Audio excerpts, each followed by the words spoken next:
Panginoon, salamat po sa gabi nito sa inyong kagandang loob sa amin. Salamat sa masagana mong biyaya. Yes, Patuloy Lord. namin nararanasan. Thank you, Lord, for this strength, for the joy, Amen. Lord, na nararanasan namin sa tuwing kami, Panginoon, ay magtitipon bilang yung mga anak.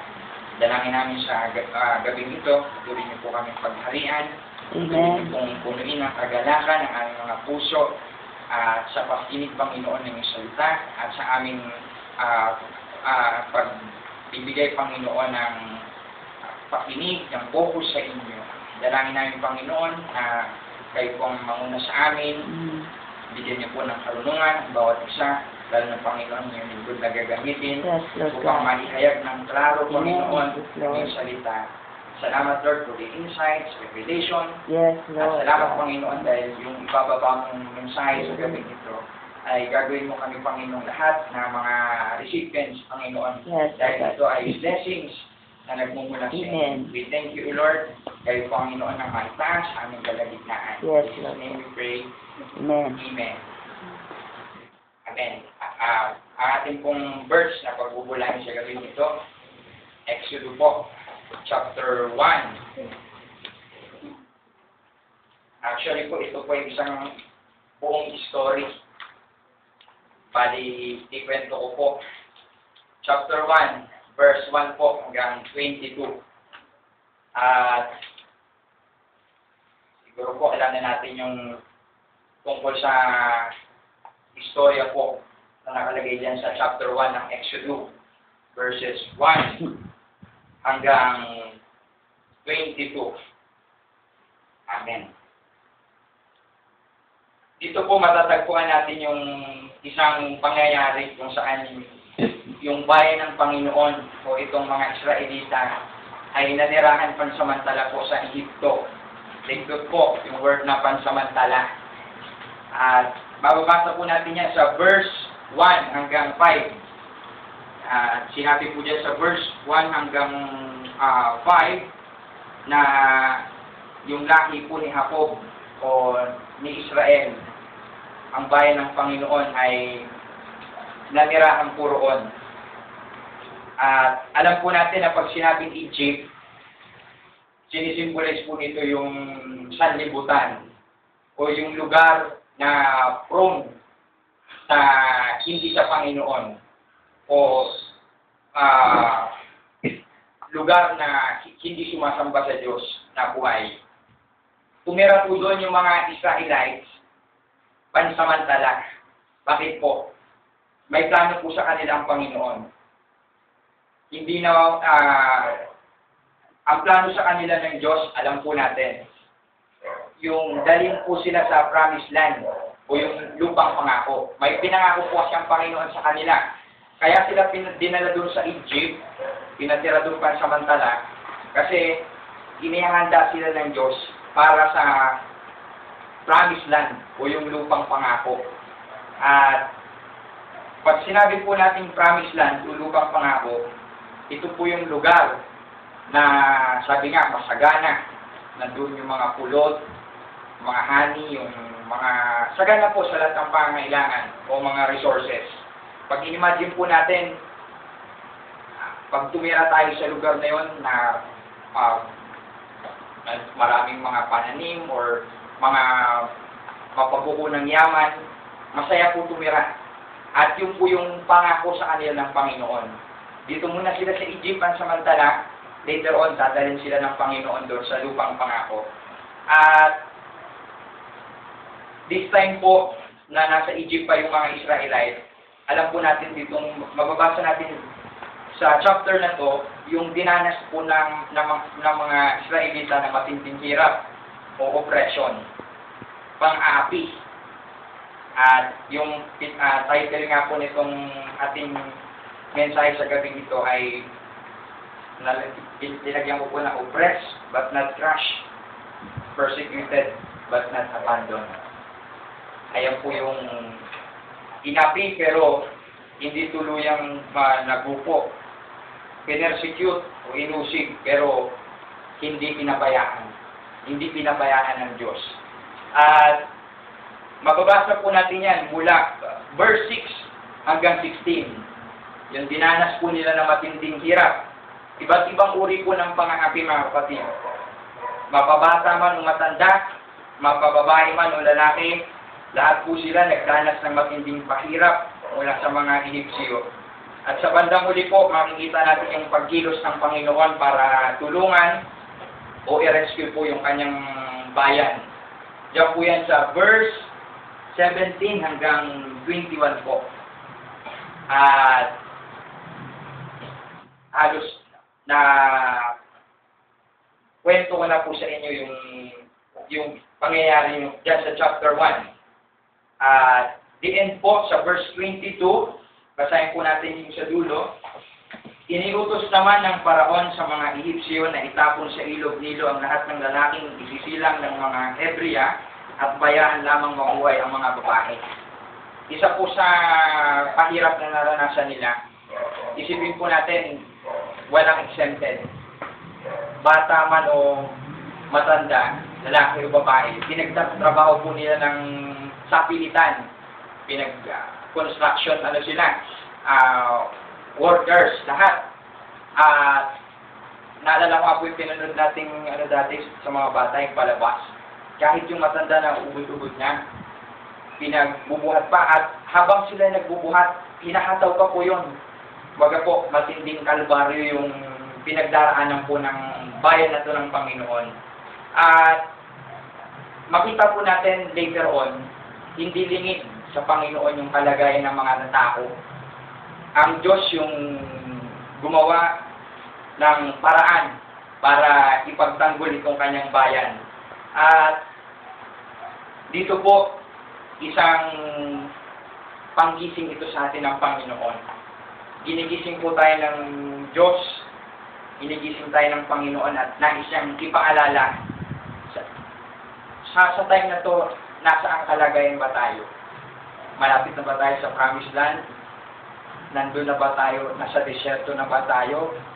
O kapamasok pa lang natin ng Egypt? Nasa mahirap ba tayo ng kalagayan sa buhay? Pinagdaraanan ba natin yung panggigipit, yung pang-api? Parang Lord, kasi ganun nangyari po doon sa chapter 1. Dumating sa point na ang mga Israelita dumating sa Panginoon sa tindi po ng hirap na nararanasan nila. At yan po, yung nararanasan din natin bilang mga anak ng Panginoon. Yung pinakamaganda po nating gawin pag nagdaranas tayo ng matinding pang-aapi, sabi nga, inaaway tayo ng mundong ito, dumaing lang po tayo sa Panginoon. At sabi nga, ang Diyos natin, handang makinig. At kapag dumepende tayo sa Panginoon, nang tayo ay tumawag sa Panginoon, sabi nga, ang lahat o sino mang tumawag sa pangalan ng Panginoon ay maliligtas. Dito po ipinapakita na ang Diyos yung umaabot sa tao. Hindi, bagamat po yung mga tao, lalo na po pag may problem, hindi na po tayo halos nakatingin sa Panginoon eh. Kasi nakikita natin yung problem. Para pong sabihin may bundok, pag sabi kong bundok, ito yung problema. Matinding bundok. Problema yung ating binabata. Challenge.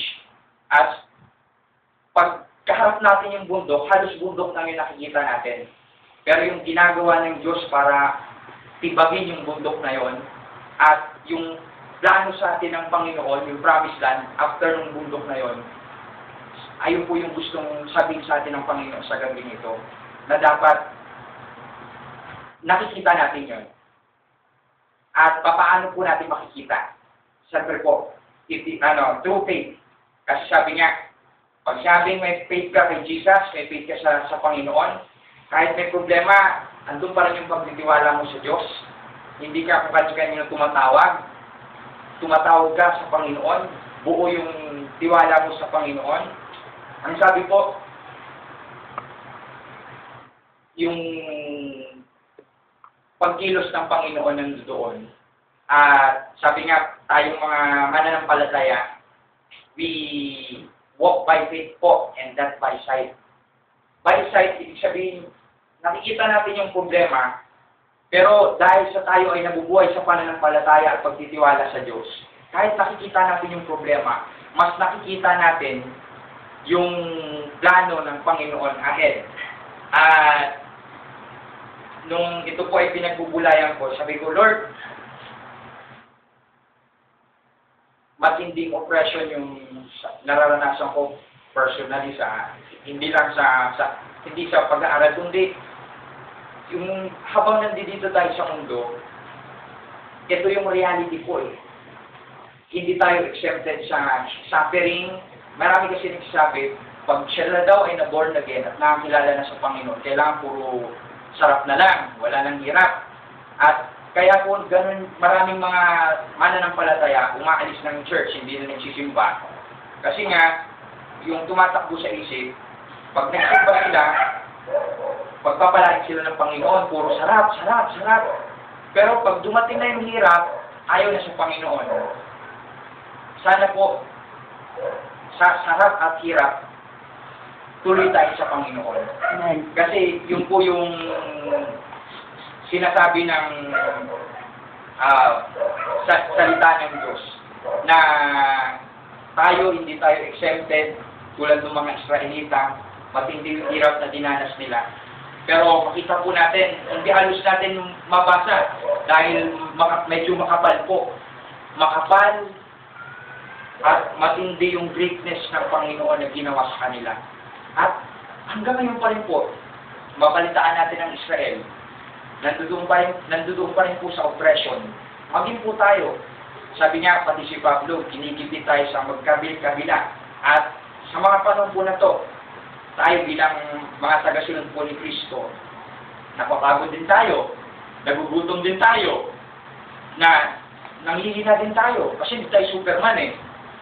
At saka yung reality po na nandito tayo sa mundong ito, sabi niya, kung paanong ang Panginoon ay naghirap tayo ay mag-share o makibahagi tayo sa paghihirap ng Panginoon. At later on po, paglalanding tayo sa promised land na pangako sa atin ng Panginoon. Sinabi po yan ni Jesus sa John chapter 14, na sabi niya, huwag kayong magbulumihanan. Dito sa mundo may trouble. Talagang may mga problema tayong haharapin, pag-uusig. Pero sabi niya, huwag kayong mabalisa. Kasi para sa ikabubuti ninyo yung pag-alis ko. At totoo po yun. Yung promise ng Panginoon, hindi lang po sa pagbalik niya pa natin makukuha. Kundi po, habang nandoon tayo sa problema o nandoon tayo sa mga pagsubok, on the way po, papunta sa promised land, maraming tinuturo sa atin ng Panginoon. At maraming mga revelation yung ibinibigay sa atin ng Panginoon. Marami pong Christians spiritually and physically oppressed po. Pero sabi niya, kung sa atin lang, hindi talaga natin kayang makawala sa mundo ito. Hindi natin, sabi nga po ng isa kong teacher, huwag na tayo magbanal-banalan. Kasi ang nature natin as man o bilang tao, talagang hindi tayo umabot sa righteousness ng Panginoon. At maraming tao, kaya lalong naguguluhan at nalilito, kasi gusto nila maging parang ka Diyos, na maging perfect. Sabi niya po, nasa process tayo ng perfection. At pagdating ng Panginoon, dun, perfect na perfect tayo. Kaya nga, sa mga panahon na to, yung pinakamaganda po natin gawin habang nandito tayo sa mga iba-ibang nararanasan natin. May problema tayo nararanasan o sitwasyon na mabigat. Ipagpasalamat po natin sa Panginoon. Bakit po? Bakit kailangan natin ipagpasalamat hindi lang yung sarap, kundi yung hirap? Kasi po, minsan pag nandun po tayo sa hirap, mas doon may inaad ang Panginoon na makabubuti po para sa atin. Yung faith natin, mas tumataas yung level. Mas nagiging mapanalanginin tayo. Isa yan, maraming dahilan o o may mga layunin ng Panginoon. Bakit ang isang sitwasyon o pangyayari sa buhay natin, minsan maganda, minsan hindi. Sabi nga po yun sa Romans 8:28, sabi doon, ang Diyos o lahat ng nangyayari sa buhay natin, inaalaw yan ng Panginoon para sa ikabubuti natin. Kailangan lang po natin mag-rely sa Panginoon. Lagi nga dapat natin sagot sa Lord. Amen. Totoo po, habang nandito tayo sa mundo, yun, number 1 po yan. Gastos dito, gastos doon. Marami pa pong kung ano-anong offer na pahirap sa mundo. Isa yan, sakit. Kaya nga daw po, mas alagaan natin yung katawan natin na to. Kasi, strong man yung spirit natin, buhay na buhay yung faith natin sa Lord. Pero pag itong katawan natin ay medyo napabayaan natin,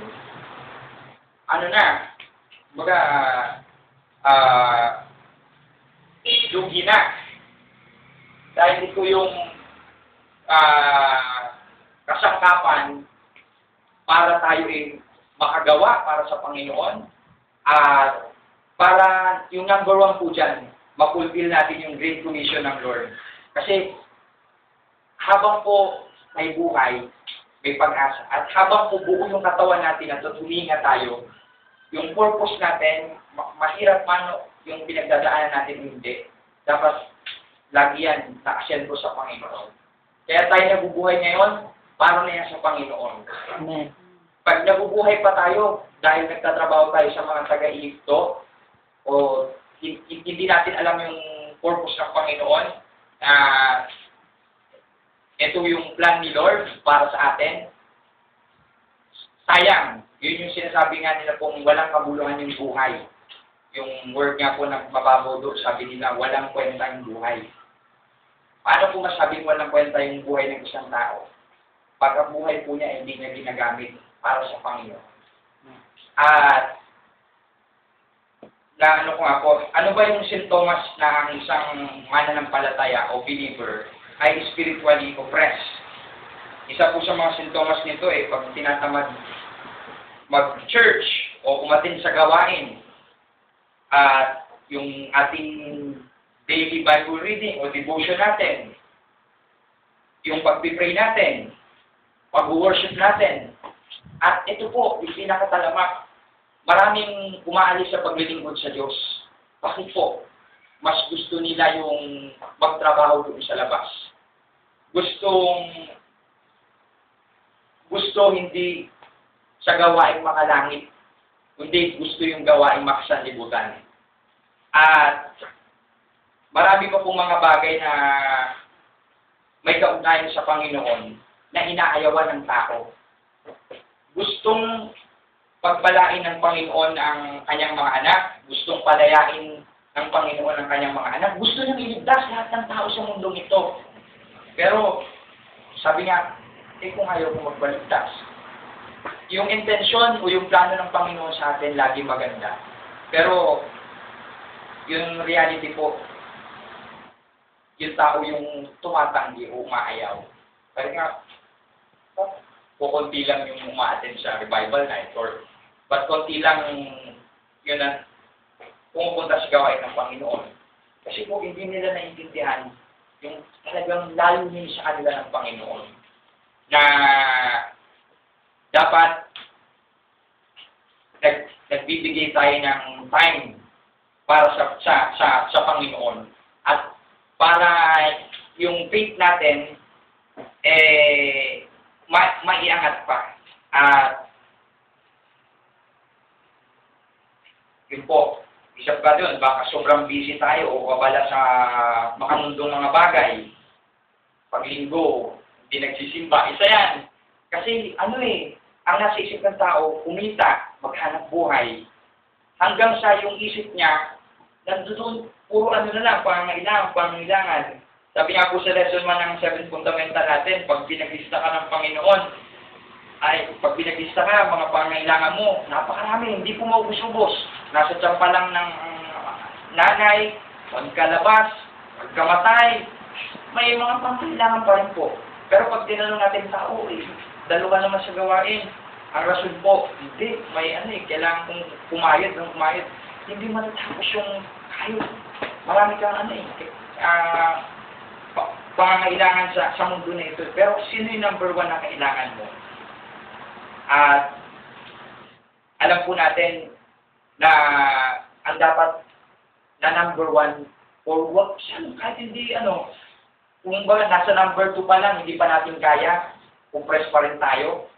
Basta nagsasubmit tayo sa Panginoon, nagpapasakop tayo at willing tayo na sumunod sa Diyos.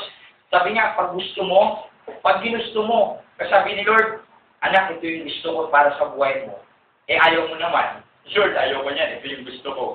So, hindi mangyayari yung gusto ng Diyos sa atin. Pero pag sa church natin, sinabi ni Lord, ito yung gusto ko sa inyo, at nag-amen tayo sa Panginoon, yan po, yung promised land o yung blessing na darating.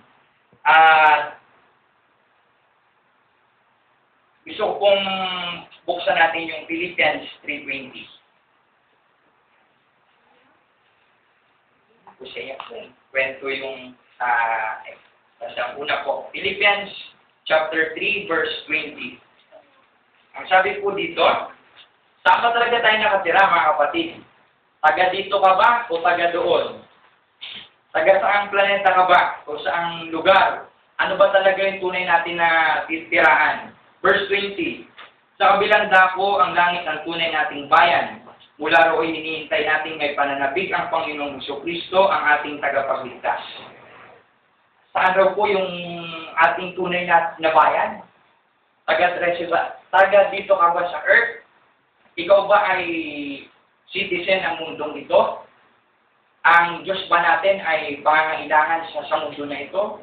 O yung binabanggit dito sa verse 20 na sa langit, sa piling ng Panginoon yung ating tunay po na tahanan. Colossians chapter 3 po, verse 2. Sabi po dito sa chapter 3, verse 2 hanggang 5, inyo ang mga bagay na panlangit, hindi ang mga bagay na panlupa, sapagkat namatay na kayo at ang tunay na buhay ninyo ay natatago sa Diyos kasama ni Kristo. Si Kristo ang tunay na buhay ninyo at pag siya'y nahayag, mahahayag din kayong kasama niya at makakahati sa kanyang karangalan. Sinasabi po diyan sa verse 2, pababa, na pag tayo po ay mga tagalangit na, totoo na talaga, Lord, ano na ako, citizen na ako doon. Hindi na ako doon sa kabila. Ang sabi rin po dito, ang dapat yung mindset natin o yung tumatakbo sa isip natin, hindi na yung makamundong mga bagay. Kundi po, ano sabi, mga bagay na panlangit. Yung pangarap mo, hindi lang para sa sarili mo, hindi lang para sa buhay mo dito sa lupa, kundi nangangarap ka na rin para sa Panginoon. Nangangarap ka para sa langit. Para sa gawain ng church, para umusad yung ating mga outreaches. Ito po yung mga, dito makikita kung talagang tayo ay taga lupa lang, o taga mundo pa rin na to, kung talagang nakakilala na sa Panginoon. Once na tayo ay mayroong nagsasabit tayo sa Panginoon, yung isip po natin, yung tumatakbo, ito na, yung desire natin, umattend ng revival night, umattend ng gawain ng Panginoon, nagbibigay tayo ng oras para hindi lang yung katawan natin na ito, example po, pagpunta natin dito, hindi tayo naghiga-higa na sa bahay, na-exercise pa yung katawan natin physically. Pagdating natin dito sa loob at nakinig tayo ng Word of God, nag-worship tayo, pati yung espiritu natin, nabusog din. So, balance. Yung katawan mo, yung katawan mo, physically, na-exercise, blessing na yun sa Panginoon. At nung nakarinig ka ng salita ng Diyos, yung espiritu mo, lumulusog. Kaya po kitang-kita yan, pag yung mga katabi natin, pag yung mga umaattend, makita po natin yung difference, makasalubong yung mamaya yung mga hindi umattend. Yung iba dyan, magreklamo, At tulad po nung nangyari sa mga Israelite doon sa Exodo, marami po doon nagreklamo. Panginoon, puro hirap, ganito. Hindi na yata kami. Alam niyo po yung mga puro murmuring. Pero pag tayo na sa Panginoon, sarap man o hirap, sabihin natin, I'm blessed. Pinagpala ko ni Lord. Nag-revival night ako eh. Kasi yung isip natin, hindi taga dito, kundi taga doon sa piling ng Panginoon. Sabi po dito sa Hebrews chapter 12 verse 2. At ito po, sabi, ituon natin ang ating paningin kay Jesus na siyang pinagmula ng ating pananampalataya at siya rin nagpapasakdal nito. Dahil sa kagalagang naghihintay sa Kanya, hindi niya ikinahiya ang mamatay sa krus at siya ngayon nakaluklok sa kanan ng trono ng Diyos. Yung pinakamatindi na po sigurong hirap, yung mamatay sa krus. O yung pinakamatindi na po sigurong problema na harapin natin, tulad nitong naranasan ng Panginoon. Imagine po natin yung mukha ng Lord nung siya ay namatay doon sa krus. At ano daw ang sabi? At siya ngayon nakaluklok sa kanan ng trono ng Diyos. May pinapakita po ito ang Panginoon. Hirap, sarap. Hirap, ginhawa. Ngayon masikip, paluluhogin niya ng Panginoon. Ngayon nahihirapan ka, sabi nga ni Pastor ako, lagi ko yung nasishare kahit sa mga professor ko, sabi po ng Pastor namin, pagka, pag may bagyo, maraming bagyo dumadaan sa Pilipinas, sa buhay natin, pag binabagyo tayo, lumilipas din yan. Pagkatapos yan, dumadating yung mga biyaya ng Panginoon. Binabago ng Lord yung isinasaayos. At yung unang verse, yung unang pangungusap po dyan sa chapter 2, ituon. I-focus po natin yung isip natin. Huwag tayong mawala sa sarili. At yun po yung hamon sa atin ng Panginoon. Bakit? Si Jesus, yung pinagmulan po ng pananampalataya natin. Siya lang yung natugunan ng lahat ng pangailangan natin. Ang Panginoon yung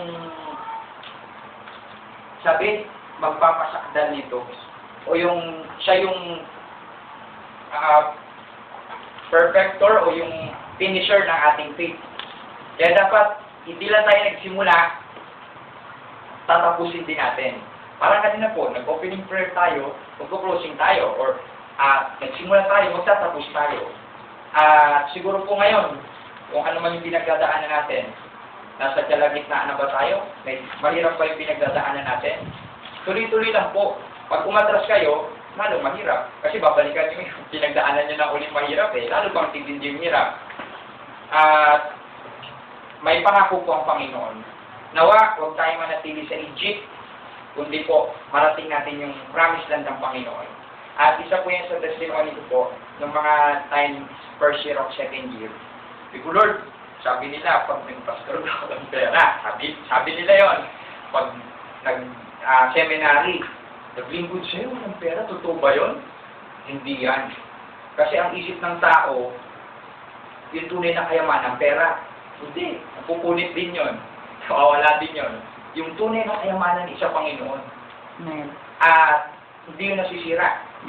Kaya, nung inano ko to, Lord, tuloy. At sa biyaya ko ng Panginoon, next year, Easter na. Sa biyaya ng Panginoon din, kasi hindi talaga natin kaya Kung first kasi lagi tayo, magulo tayo. Yung isip natin lagi magulo. Pero, pag lumalapit tayo sa Panginoon, ayusin ng Diyos yung isip natin. At sana po, tuloy-tuloy tayo sa Panginoon. Mapasarap man o hirap. Yun po. That is po.